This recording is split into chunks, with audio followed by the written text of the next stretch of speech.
এরা আসসালামু আলাইকুম রহমতুল্লাহি বারাকাত। আমি দীর্ঘ প্রায় ১.৫ বছর পরে বাধ্য হয়ে আজকে আপনাদের শরণাপন্ন হলাম এবং আমি মনে করছি আমার বিবেকের তাড়নায় যে বিগত ৫ আগস্টের এই ছাত্র জনতার এই বিপ্লব, বৈষম্য বিরোধী আন্দোলনের যে বিপ্লব যে কারণে হয়েছিল, আজকে আমি দেখতেছি যে আমাদের সিলেট বিভাগেও আমরা সেই বৈষম্য থেকে এখনও বেরিয়ে আসতে পারতেছি না। সেই বৈষম্যের বিরুদ্ধে আজকে সিলেটবাসীর এবং সিলেটের জনগণের সাবেক জনপ্রতিনিধি হিসাবে আমি আমার শহর এবং জেলার এই বিভাগের যে সকল ডেভেলপমেন্ট প্রজেক্ট কীভাবে বাতিল হয়েছে, কীভাবে সিলেটের প্রতি বৈষম্যমূলক আচরণ করা হচ্ছে, তার একটি চিত্র আপনাদের সামনে তুলে ধরব। এটা আমি মনে করি আপনাদের মাধ্যমে অন্তর্বর্তীকালীন সরকারের সকল মন্ত্রণালয় এমন বিবেকবান সকল রাজনীতিবিদদের এবং সিলেটের সচেতন এবং দেশে এবং প্রবাসে আমাদের সকল মিডিয়ার মাধ্যমে আমরা আমাদের দাবির প্রতি যদি সোচ্চার না হই, তাহলে সিলেট যেভাবে ডিপ্রাইভ হচ্ছে তা ভাষায় প্রকাশ করার মতো নয়। আমি অত্যন্ত দুঃখের সঙ্গে বলতে হচ্ছে, বিগত ফ্যাসিস্ট সরকারের আমলে প্রায় 17 বৎসর এই নগরবাসীর দীর্ঘদিনের দাবি ছিল যে সিলেট কোম্পানিগঞ্জ থেকে যে মালবাহী গাড়িগুলো আসে সেগুলো বাইপাস দিয়ে সেটা টুকুরবাজার ব্রিজ দিয়ে ওইটা চলে যাবে। কিন্তু অনেক বলাবলির পরেও আপনারা শুধু ত্রিমুখীর মুখ থেকে জেল গেটের পর্যন্ত দেখতেছেন, আর বিমানবন্দরের মুখ থেকে ওইটুক। কিন্তু এই বিমানবন্দর থেকে জেল গেট পর্যন্ত যে মধ্যখানের যে রাস্তা, এখনও আজকে 17 বছরে এখনও জেলা প্রশাসনের পক্ষ থেকে নাকি অধিগ্রহণের এখনও প্রসেস চলছে। ঢাকা সিলেট রোডের কি অবস্থা, বাংলাদেশের অন্য যেভাবে দেখেন ঢাকা সিলেটের আজকের কি অবস্থা, সেখানেও বলা হচ্ছে যে কিছু কিছু ক্ষেত্রে এখনও তারা এই অধিগ্রহণ সংক্রান্ত কারণে সড়ক ও জনপথ বিভাগ এই দোহাই তুলে তারা এই কাজে অগ্রসর হচ্ছেন না। আমার প্রশ্ন, জেলা প্রশাসনের কোন বিভাগে কেন, যদিও কোনো কারণে যদি সেটা হয়ে থাকে জনগণের সামনে প্রকাশ করা হোক, কি কারণে অধিগ্রহণ করতে এত বিলম্ব হচ্ছে। আর সড়ক ও জনপথ বিভাগেরও প্রতি আমার জিজ্ঞাসা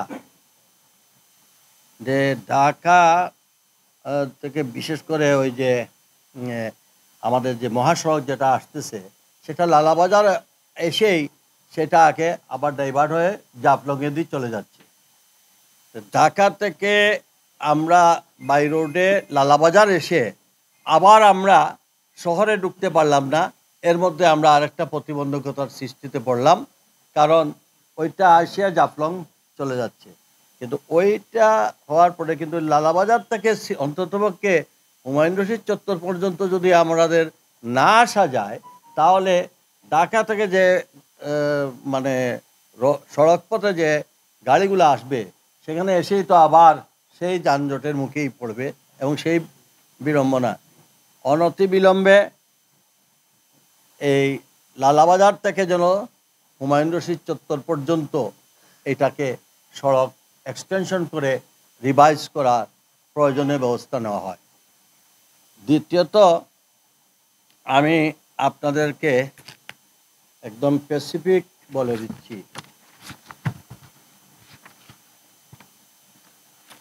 আমি চেষ্টা করেছি তাদের কাছ থেকে তথ্য নেওয়া। যেমন আম্বরখানা বিমানবন্দর মহাসড়ককে জাতীয় মহাসড়কের কখনো আমাদেরকে বলা হয়েছে 6 লাইন, কখনো বলা হয়েছে 4 লাইন। কিন্তু এখন যেটা গেছে সেটা আম্বরখানা বিমানবন্দর মহাসড়কে, জাতীয় মহাসড়কে 4 লেনে উন্নতিকরণ।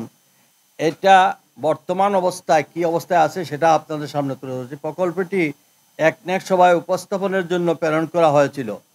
পরবর্তীতে অধিকতর যাচাই বাছাইয়ের জন্য প্রকল্পটি মাঠ পর্যায়ে প্রেরণ করা হয়। তাহলে কয়েকবার এটা একনেকে যাওয়ার আগেই যাতে আমরা এই প্রজেক্টের এই ফাইন্যান্সিয়াল ইয়ার থেকে বাদ পড়ে যাই, তার জন্য এটাকে ব্যাক করে আবার এই মাঠ পর্যায়ে পাঠানো হয়, কখনো মন্ত্রণালয়ে পাঠানো হয়, কখনো আবার প্ল্যানিং মিনিস্ট্রিতে গেলে বলা হয় যে এটা আরেকটু যাচাই বাছাই। সিলেটের ক্ষেত্রে কেন আজকে কয় বৎসর হয়ে গেল, 17 বৎসরে ওনাদের যাচাই বাছাই শেষ হচ্ছে না। আর আমাদের এই বিমানবন্দর আম্বরখানা আম্বরখানা থেকে বিমানবন্দর পর্যন্ত বাংলাদেশের সব কয়টি মহাসড়কের কিন্তু ইতিমধ্যে এই 8 লাইন 4 লাইনের 6 লাইনের কাজ সম্পন্ন হয়েছে, শুধুমাত্র সিলেটেরটা এখন পর্যন্ত।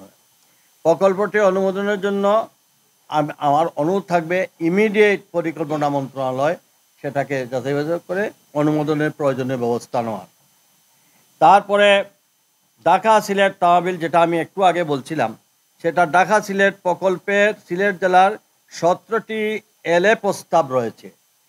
তন্মধ্যে 11টির চূড়ান্ত অনুমোদন হয়েছে, 6টির 7 দ্বারা নোটিশ প্রদান করা হয়েছে। ওই যেটা অ্যাকুইজিশনের ব্যাপারে।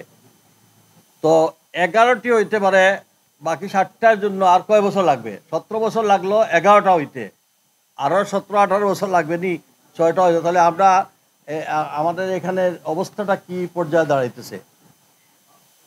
নোটিশ বানানো হয়েছে। সিলেট তহবিল প্রকল্প 30টি এলএ প্রস্তাব রয়েছে, তোর মধ্যে মন্ত্রণালয়ে 60টি প্রস্তাব করা হলেও 3টির চূড়ান্ত অনুমোদন হয়েছে।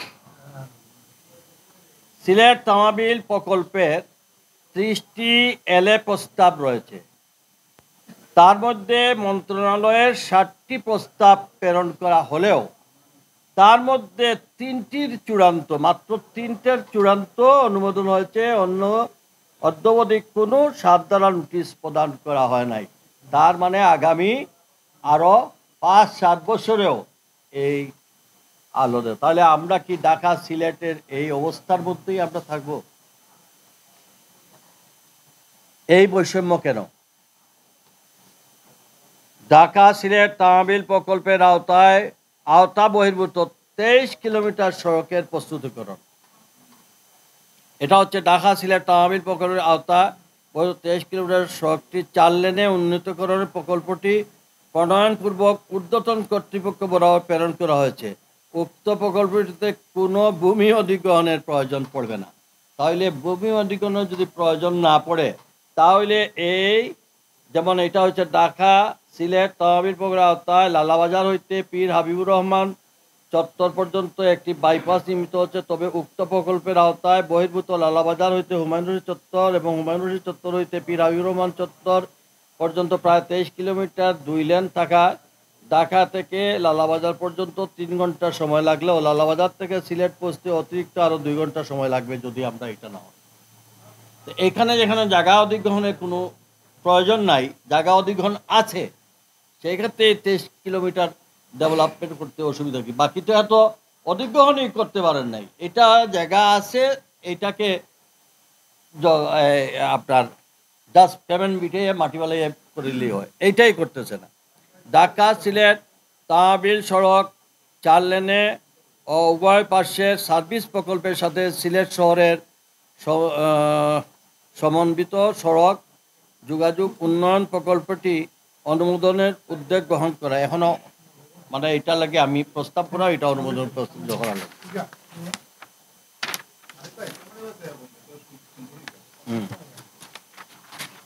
তারপরে আমি পরিবেশ অধিদপ্তরের পারমিশনের লাগি আর এক ধাপ আগাই, মানে পিছনে পড়ছে। পরিবেশ অধিদপ্তরতে ছাড়পত্র প্রদানের বিলম্বের কারণে বিভিন্ন প্রকল্প বাস্তবায়ন হচ্ছে না, যা নির্মাণ ব্যয় বৃদ্ধি হচ্ছে। কারণ প্রতি বছর তো জিনিসপত্রের দাম বাড়ে, তারা আজ থেকে 7 বছর আগের যে প্রজেক্ট প্রোফাইল সাবমিট করেছিল, ডিপিপি সাবমিট করেছিল, এটা 7 বছরে র মেটেরিয়ালসের দাম বেড়ে যাচ্ছে, কাজে এটা আবার ওই ব্যাক টু প্যাভিলিয়ন, আবার এটা রিভাইজ করে চলে যাবে। তো এটা একটা কি হইল, পরিবেশের পারমিশনের। ওসমানী বিমানবন্দর সঙ্গে লাক্কাতুরা হইতে বিমানবন্দর পর্যন্ত 4 লেনের উন্নতিকরণ প্রকল্পের এবং সিলেট সুতারকান্দি প্রকল্পের পরিবেশ অধিদপ্তরের ছাড়পত্র এখন পর্যন্ত অনেকবার রিকোয়েস্ট করে পাওয়া যায় নাই।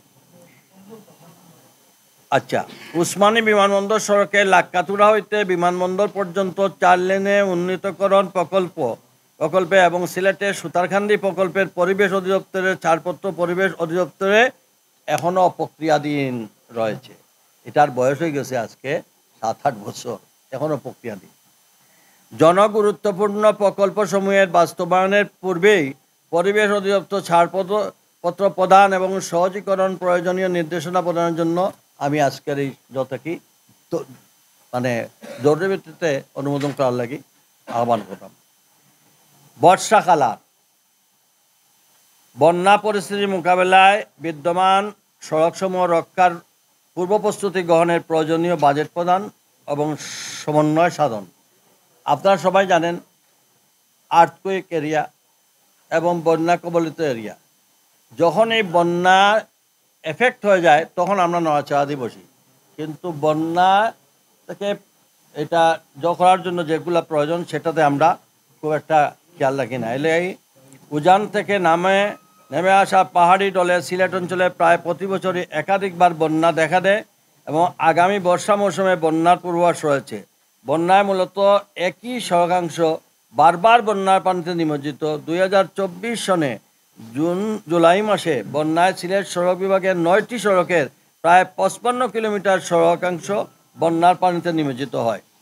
এই বন্যায় বিধ্বস্ত সড়কসমূহের টেকসই উন্নয়নের লক্ষ্যে কংক্রিটের তৈরি করার জন্য একটি প্রস্তাব প্রস্তুত করা হয়েছে, কিন্তু এটার আলোর মুখ আর প্রস্তুত করা হয়েছে, কিন্তু এটা আলোর মুখ আর দেওয়া হয় না। তারপরে বিদ্যমান জনবল সংকট নিরসন করে প্রয়োজনীয় ব্যবস্থা, এগুলা আস্থা জীবনে আছে, এটা বলেও লাভ নাই। এটা তারা কোনদিনই জনবল সংকট দেখাইয়া তারা কাজ করে না। যেমন জনবল দেখাইয়া এলাকার সার্ভে হচ্ছে না, সার্ভেয়ার নাই, তেমনি ফিল্ড লেভেলে চেইনম্যান নাই, এইগুলা সিলেটের বেলায় এটাই আছে। পর্যটন হিসাবে সিলেটের পর্যটন বৃহত্তম পর্যটন সমৃদ্ধ জেলা, সড়কসমূহে মোটেও মানসম্মত নয়। সিলেট জেলার বুলাগঞ্জ সাদাপাথর থেকে পাহাড় গেছে জাফলং তামাবিল পর্যন্ত একটি পর্যটন সড়ক করা হলে তা বিপুল পরিমাণ পর্যটক বৃদ্ধি পাইত, কিন্তু তারা আজ পর্যন্ত সেদিকে কোনো পদক্ষেপ নেওয়া হয় নাই।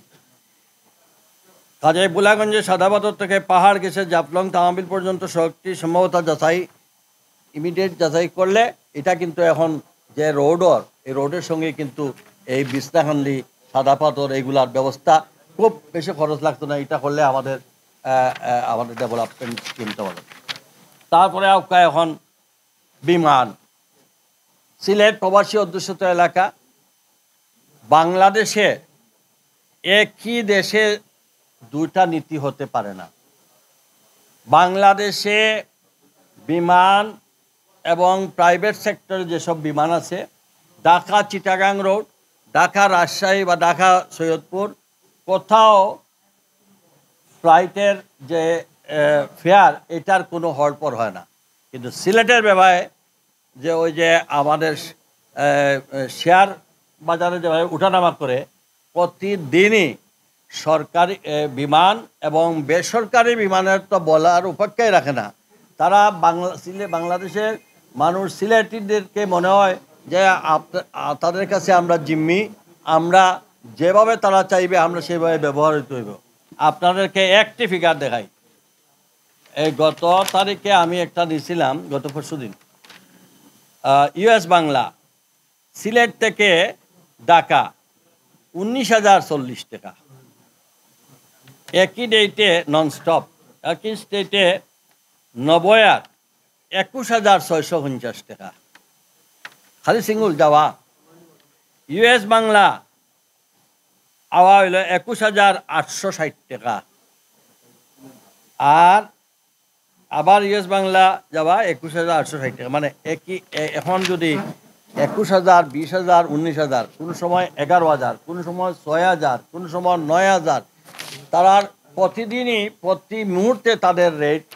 আমি আজকে বিমান ম্যানেজিং ডাইরেক্টরের কথা বলছি যে একই দিনে আপনি যদি 3,500, 4,000 টাকায় একজন প্যাসেঞ্জার নিতে পারেন, তা আদার ফ্লাইটে কেন আপনি নিতে পারেন না? উনি বললেন আমাদের এটা আমরা তো ফ্ল্যাট রেট করে ফেলবো আমরা। তো কেন এটা কে করছে? সিলেটের ব্যাপারে, ঢাকা সিলেটের ব্যাপারে আমাদের অন্য জায়গায় যে রেট আছে আমরা ওইটা দিতে রাজি আছি, কিন্তু বৈষম্য কেন?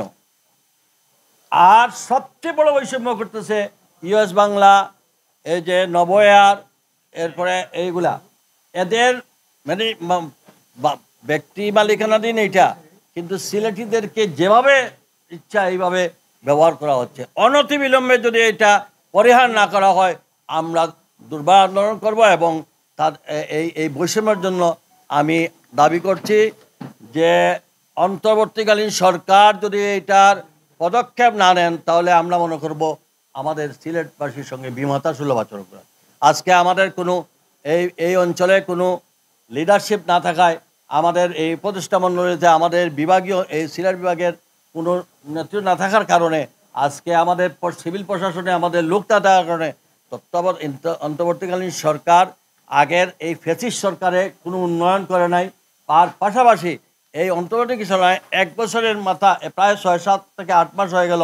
চিটাগাঙে দেখেন কত কাজ হচ্ছে, আপনি নোয়াখালীতে দেখেন এক বন্যার সময় মাত্র একবার বন্যা হয়েছে, তাদের প্রজেক্ট কতটা হয়েছে সড়ক জনপদ এবং এলজিডি থেকে করা হয়েছে। আর আমরা গত 10 বছরের 3 দফে বন্যা হয়েছে, আমাদের প্রজেক্টগুলো বাতিল করা হয়েছে। কেন এই বৈষম্য কেন? আপনারা সবাই জানেন বাংলাদেশের একমাত্র বিদ্যুৎ সেক্টরে, আমি কয়েকটা উদাহরণ দিচ্ছি, বিদ্যুৎ সেক্টরে আপনারা জানেন সিলেটে আমরা আন্ডারগ্রাউন্ড বিদ্যুতের প্রজেক্টটা নিয়েছিলাম। এই প্রজেক্ট যখন চালু হলো, তারা এখন এই সিলেটের এটাকে কাটতে হবে। তাই বিগত 28 আমি একটা চিঠি দিয়েছিলাম সাবেক কর্পোরেশনের পক্ষে জেলা উপজেলায় বিদ্যুৎ উন্নয়ন বোর্ডের আওতাধীন এলাকায় বিদ্যুৎ বিতরণের জন্য আমরা লোকে পরিকৃত প্রতিবেদন দিয়েছিলাম। আমি প্রতিবেদন কী দিয়েছিলাম, আমি একটা দরখাস্ত দিয়েছিলাম জোর গেছে, এটার নাম কি, উপদেষ্টা বিদ্যুৎ। উনি 30/10/2024 তারিখে আমাকে আমার আবেদনের প্রেক্ষিতে তিনি লিখলেন প্রতিবেদন সহ উপস্থাপন করুন সচিব এবং চেয়ারম্যান বিভো। কিন্তু আজ পর্যন্ত এই প্রতিবেদনেরও কোনো খবর আমরা নাই। কিন্তু আমার কাছে রেকর্ড ছিল যে আমাদের এই বিদ্যুতের আমি যখন মেয়র ছিলাম তখন আমরা এই 11টি প্রকল্পের মধ্যে আমি ওনার কাছে দাবি করছিলাম যে আমাদের 11টা রাস্তা, যেটা জিন্দাবাজার, আম্বরখানা, কুমারপাড়া, এগুলা বিদ্যুৎ, আমি এটা সংক্ষেপে কয়ে দিই, প্রথম সংশোধিত ডিপিপিতে 33 কোটি 33 কেবি 11 কেবি এবং 4 কেবি আন্ডারগ্রাউন্ড লাইন আগে পরিমাণ ছিল মোট 50 কিলোমিটার এবং মোট 49,19,32,00,000 টাকা।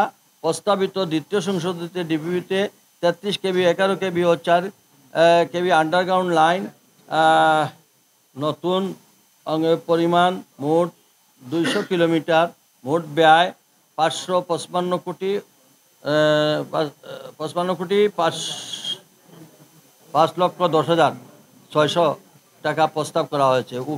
অর্থাৎ উক্ত 3টি মোট পরিমাণ বৃদ্ধি পেয়েছে 150 কিলোমিটার, মানে অত রাস্তা। কিন্তু আমরা এটা সিলেট সিটি কর্পোরেশনের মেয়র মহোদয় আমার আবেদনের প্রেক্ষিতে বিদ্যুৎ বিভাগে এটা 7ম স্টিয়ারিং সিদ্ধান্তে অনুসারে উক্ত পরিমাণ ব্যয় বৃদ্ধি প্রস্তাব করা হয়েছিল। এটা মানে এটা আমি এক সংক্ষেপে বলি, দরগা থেকে যেটা আমরা সার্কিট হাউস পর্যন্ত নিয়েছিলাম, এইটা এই পর্যন্ত করিয়া পাওয়া হয়েছিল, বাকি 11টা রাস্তায় করা হইব, কিন্তু সেটা তারা প্রস্তাবটাই তারা বাতিল করে দিচ্ছে, এই প্রজেক্টটাই তারা বাতিল করে দিচ্ছে। এই প্রজেক্টটা বাতিল হওয়ার কারণে আমাদের তাহলে এত কোটি টাকা খরচ করে এই আন্ডারগ্রাউন্ড এক লাইন করার কোনো আমরা তো কোনো বেনিফিট পাইতাম না। শহরের এই যে তারের জঞ্জাল টঞ্জাল মুক্ত, আজকে সবাই প্রশংসিত, দেশে বিদেশে এটা প্রশংসিত হয়েছিল, এই আন্ডারগ্রাউন্ড প্রজেক্টটা বন্ধ হলো। তারা যে ডেভেলপমেন্ট প্রজেক্ট যেটা আছিল, যেই প্রজেক্টের আওতায় সিলেটের কয়েকটা পাওয়ার স্টেশন সাব স্টেশন তৈরি করে পাওয়ারে নিরবিচ্ছিন্ন করার লাগে, এইটাও তারা বন্ধ করে অন্যান্য জায়গায় দিয়ে দিচ্ছে।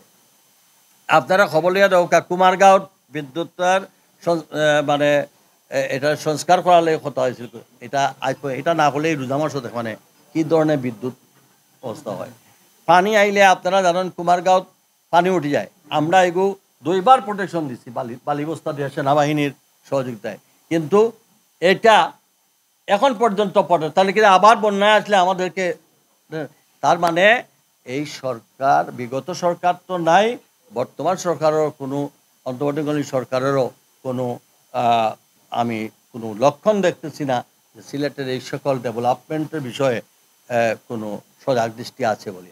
আমি সবশেষে আমি এটুকু বলবো, আমরা আজকে একটু প্রাথমিক একটা ধারণা দিলাম, যদি সড়ক ও জনপথ বিভাগ, যদি বিদ্যুৎ বিভাগ, যদি পরিবেশ বিভাগ, যদি স্থানীয় সরকার বিভাগ, যদি আমাদের এইসব বিভাগে যদি, এবং সিভিল এভিয়েশন, আমরা যেসব প্রস্তাবের উপর সিলেটের সঙ্গে বৈষম্যমূলক আচরণ করা হচ্ছে, এটা যদি কোনো জরুরি কোনো পদক্ষেপ না নেওয়া হয়, তাহলে আমি আহ্বান করব দল মত নির্বিশেষে সবাইকে ঐক্যবদ্ধভাবে আমরা, এবং প্রবাসী ভাই বোনদের বলবো, আপনারাও আজকে এই ম্যানচেস্টারের বিমানবন্দর করে দেওয়া হয়েছিল, যার শেষে আমাদের দাবির পরিপ্রেক্ষিতে চেয়ারম্যান সাহেব বলছেন এটা থাকবে, তবে জুলাইয়ের পর থেকে, কারণ এই হাজিদেরকে আনা নেওয়ার জন্য এয়ারক্রাফটের প্রয়োজন। পরিশেষে আমি আপনাদের সকলের সহযোগিতা কামনা করি।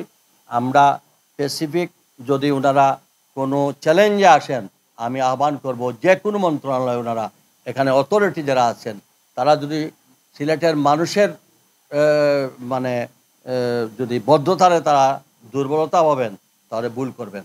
সিলেটের মানুষ অত্যন্ত ধৈর্যশীল, কিন্তু আমাদের দেওয়াল যদি পিঠে লেগে যায়, পিঠ যদি দেওয়ালের সঙ্গে লেগে যায়, তাহলে কিন্তু এর পরিণাম ভয়াবহ। আমি এখানে কোনো রাজনৈতিক ফায়দা নেওয়ার জন্য না, আমি সকল রাজনৈতিক দলের নেতৃবৃন্দকে বলবো, এবং যেহেতু আমি এই সিলেটের বিভিন্ন উন্নয়ন ডেভেলপমেন্টের সঙ্গে আমি মেয়র হিসাবে দায়িত্বশীল কাজ ছিল, আমি এখন দেখতেছি আমার সেই প্রজেক্টগুলো স্থবির হয়ে পড়েছে, সিলেটে কোনো কার্যক্রম হচ্ছে না।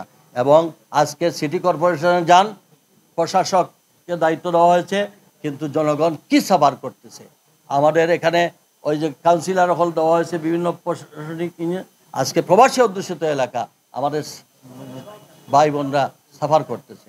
কাজে আমি আর দীর্ঘায়িত, আমি আর একটু বাইরে যাব। আমি আপনাদের সকলের দোয়া চাই, এর মাধ্যমে আপনারাও প্রতিবাদ করে তোলেন এবং আমরা যেন এর প্রতিকার পাই। আমার বিশ্বাস আজকের মিডিয়ার মাধ্যমে যদি ওনাদের কানে যায়, তাহলে ওনারা যদি ঘুম থেকে সজাগ হন, তাহলে আল্লাহর হস্তে সিলেটিদেরকে এই পবিত্র মাহে রমজানের আগে আগে যে সকল সংশ্লিষ্ট যে সকল বিভাগ আছে তা তড়িৎ ব্যবস্থা নেবে। অন্যথায় যে কোনো পরিস্থিতির জন্য আপনারা সকলেই দায়ী থাকবেন। ধন্যবাদ।